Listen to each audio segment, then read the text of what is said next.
Karambola ng tatlong sasakyan sa EDSA White Plains, huli sa CCTV.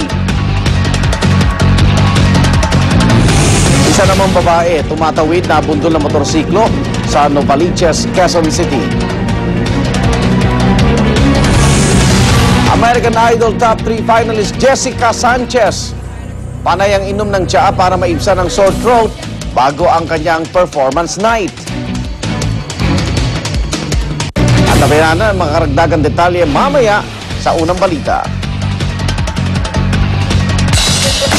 Alright, happy morning ang hatid namin sa inyo at patuloy ang paghanap namin ng masasayang pasyalan for the whole family. Nako, kaya kung ako po sa inyo mga kapuso, masulitin ng bakasyon kasama ang mga bata bago sila bumalik sa school.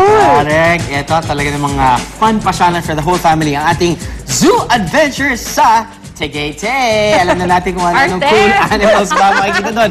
Mula ka na Monica, Tony Beth at Arn. Good morning, guys. Hindi kasi Drew sa loob. Kala mas malilig dito. Yung pala mas malilig din dyan.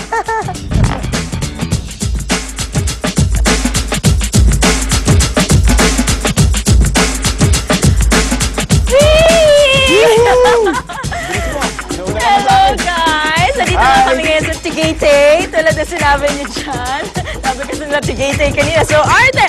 But anyway, ito nga, isa na namang interaction with different animals ang ating gagawin ngayong umaga. And this time, mga cute and unique na animals daw ang ating ibibida, Kuya Pet, di ba? Oo, mga four-legged animals na talaga namang pagka-cute. Tulad ng llama, meron kaming tiger cub, meron tayo dyang miniature horses, meron tayong mga donkeys at meron puma, di ba, Arn? Oh, syempre. At bukod dyan, ibibida namin sa inyo mamaya ang kanilang creepy crawlers o mga hayop na gumagapang.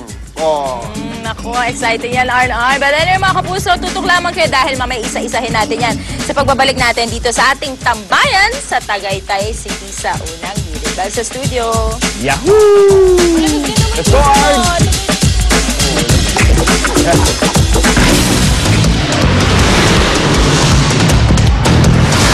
Ang mga unang balita sa umagang ito.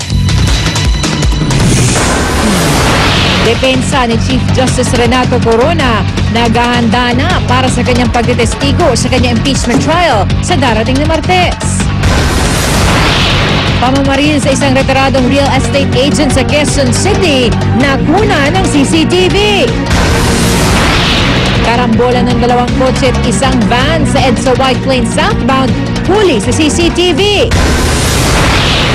Main pipeline ng Maynilad sa Sampaloc, Maynila, tumagas matapos tamaan ng mga maglilipat ng poste ng kuryente. Truck na may kargang hollow blocks na aksidente sa EDSA Quezon City. Pag-aalis sa pahinanting naipit sa loob ng truck, pahirapan. Kotse sumalpok sa dalawang jeep sa Quezon Avenue, 6 sugatan. At bago sumalang sa huling performance night bagong finals ng American Idol, Jessica Sanchez, nagka-sore throat. Huwag pahuli, tutok na sa unang balita.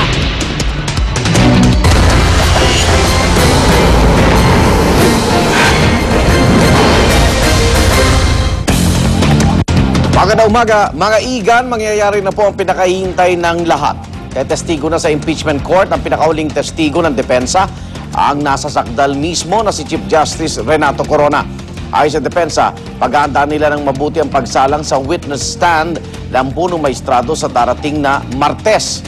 Darito ang report ni Sherry Ann Torres. Since we have no other witness in connection with the issue now being tackled by this honorable court, and we have forgone to utilize other witnesses for other purposes, therefore the sole and only witness remaining will be the respondent himself. We will resume the hearings on Tuesday at the request of the defense. So, at which time it is the Chief Justice that will be their witness. Martes, Mayo 22 sa salang nasa witness stand ang pinakaaabangan testigo ng depensa, ang mismong nasasakdal sa impeachment trial, si Chief Justice Renato Corona. Kabilang sa mga inaasahang mabibigyan linaw ng punong maestrado ang aligasyong may mga yaman siyang di idineklara sa kanyang Statements of Assets, Liabilities and Net Worth o SALN. Siguro yung in connection dyan sa sinasabi nila mga deposit. Baka yan ang pinakamalaking aspect. And you will be able to... Yeah, sapagkat yung yung properties, ang tingin ko, I do not know how you size the impeachment court. Ang tingin ko, paniwala na sila sa amin. Talagang 5 na lang yun, instead of 45. Kabilang sa articles of impeachment laban sa punong maestrado, ang alegasyong ginamit umano niya ang kanyang kapangyarihan sa paglalabas ng desisyon ng Korte Suprema pabor sa pag-alis sa bansa ni dating Pangulo at gayoy Pampanga Congresswoman Gloria Macapagal Arroyo. Gayon din ang umano'y kawalan ng integridad ng punong maestrado dahilan sa mga pabago-bagong desisyon ng Korte Suprema sa ilan na kabinbing kaso. Si Corona raw ang magiging huling testigo ng depensa at inaasahang uupo sa witness stand ng 2 araw. Ang prosekusyon naman, lulubusin daw ang hininging continuance ng depensa hanggang Martes para paghandaan ang cross-examination nila kay Corona. Pag-uusapan namin.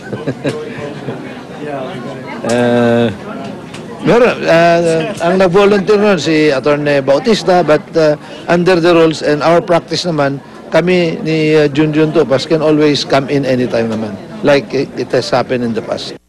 Para sa unang balita, Sharian Torres reporting.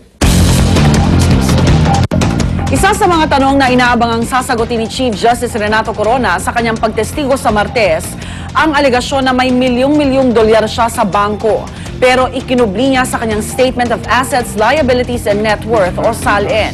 Mariin ang pagtanggi ng punong maestrado sa testimonya ni Ombudsman Conchita Carpio Morales tungkol sa dollar accounts na batay daw sa ulat ng Anti-Money Laundering Council.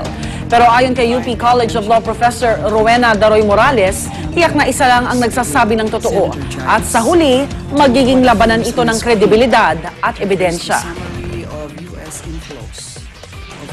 Pag dalawang kampo, contrary ang mga sinasabi, tao sa tao, testimonya sa testimonya, malaki ngayon ang kinalaman ng tinatawag na kredibilidad. Sino sa dalawa ang paniniwalaan? Kasama sa kredibilidad, kung yung testimonya nung isa may nakasuportang dokumento. As long as it is shown that the document is authentic, testimony plus document. So, hindi lang sa sagot ng CJ ang papakinggan natin. Gaya nga, ng matagal na nating pinag-usapan, mukhang napaka-stricto natin sa ebidensya. Samantalang sa punot dulo, pwedeng magkaroon ng desisyon hindi base sa ebidensya. Dahil hindi naman kinakailangan ipaliwanag ng bawat senador ang kanilang boto.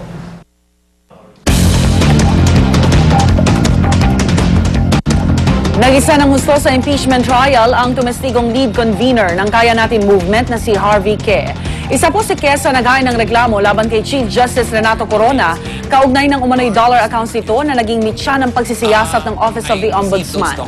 Ang naging basehan daw ni Ke ay ang hawak niyang bank documents na galing umano sa isang anonymous source. Pinadalhan niya rin ng kopya sa Impeachment Court Presiding Officer Senate President Juan Ponce Enrile, bagay na ikinagalit ng mga senator judge. Were you a witness to all of these accusations that you make against the Chief Justice?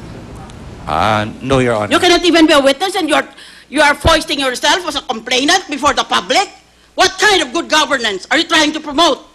You're acting on anonymous sources. Every time there is something that requires identification of the source, the prosecution says there is no source. It came anonymous.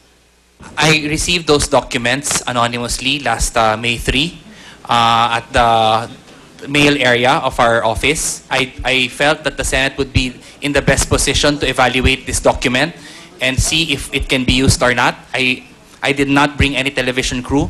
In fact, they waited for me there, and I was actually surprised. I'm ordering you to show cause why you should not be cited for contempt by this impeachment court. You are trying to influence this court by bringing these documents. I did not open it, I did not read it, because I do not know what these documents are. But I felt insulted and offended. I did not really intend any No, malice. I have already issued an order to you. Show cause why you should not be cited for contempt. Pakausap po natin ngayon si dating Isabela Governor Grace Padaca. co-founder ng Kaya Natin Movement. Good morning po, Governor. Good morning, Arnold. Opo. Bakit po kayo naging emotional paglabas itong si Harvick eh? Kahapon. Opo, yung sinalubong niyo